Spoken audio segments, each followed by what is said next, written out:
Saya benar-benar terkejut, Alifah. Saya mendapatkan kabar ini baru saja, dan saya segera menuju ke sini.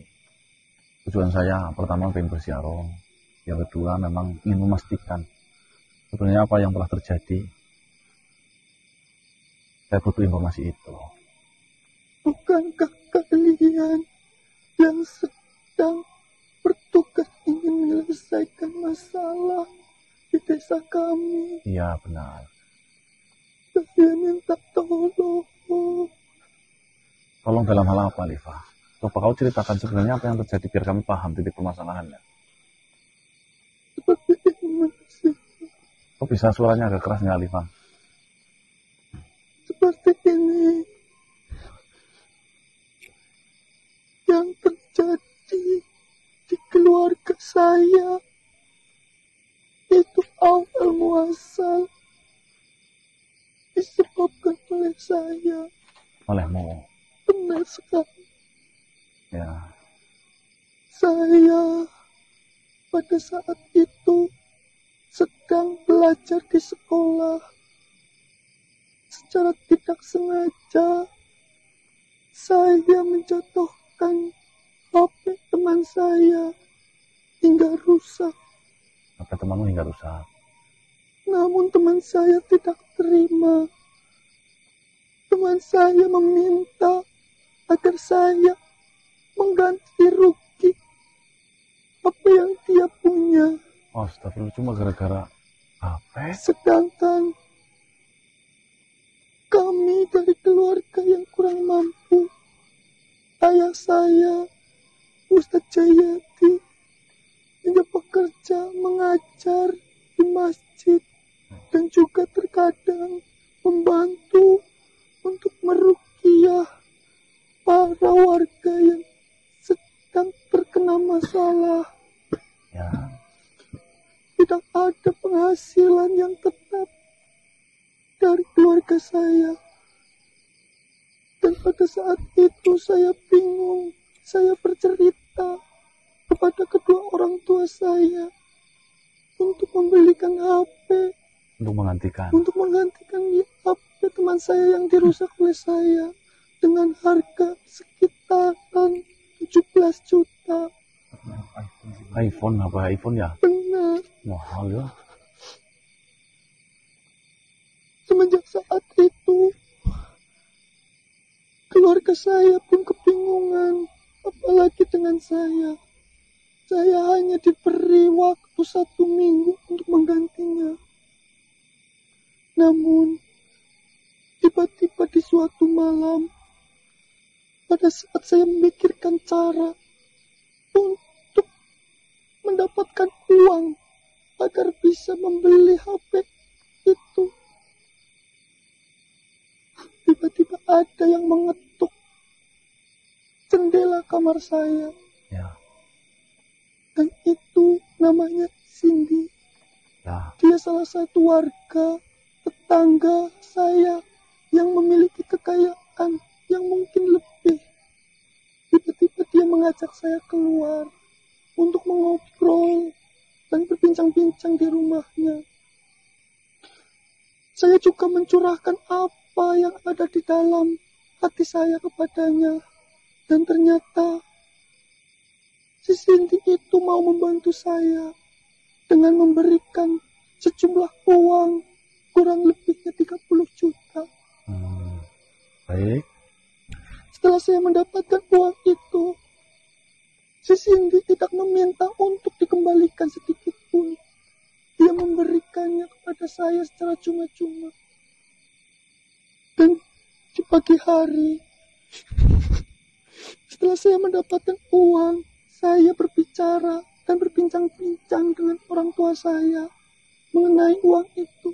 Namun kesalahan saya di situ saya berbohong. Kau berbohong?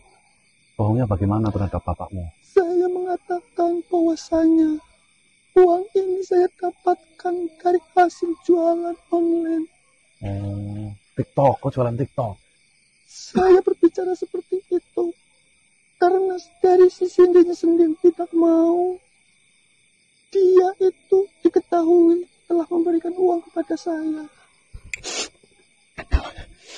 Dan setelah kami sekeluarga menggunakan uang itu, saya mengambil 17 juta untuk membeli HP dan sisanya saya berikan kepada ibu untuk membeli perlengkapan keluarga di rumah.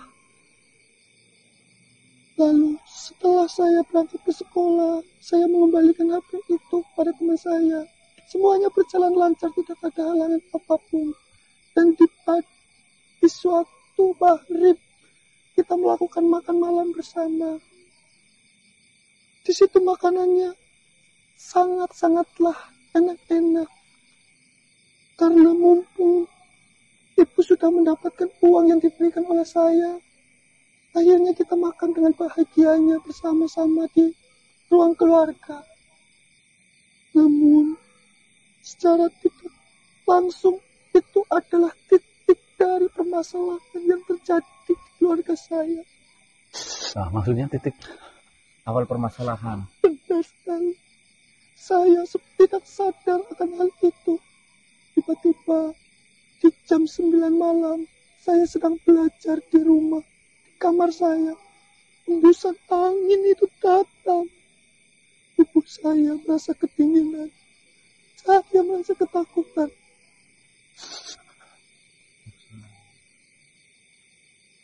Dan sejak saat itu, saya tidak sadar. Ternyata saya itu menghubungi teman laki-laki saya untuk mengajak keluar untuk jalan-jalan. Dan parahnya, saya mengajak laki-laki itu untuk ke hotel dan berbuat zina tanpa saya sadari.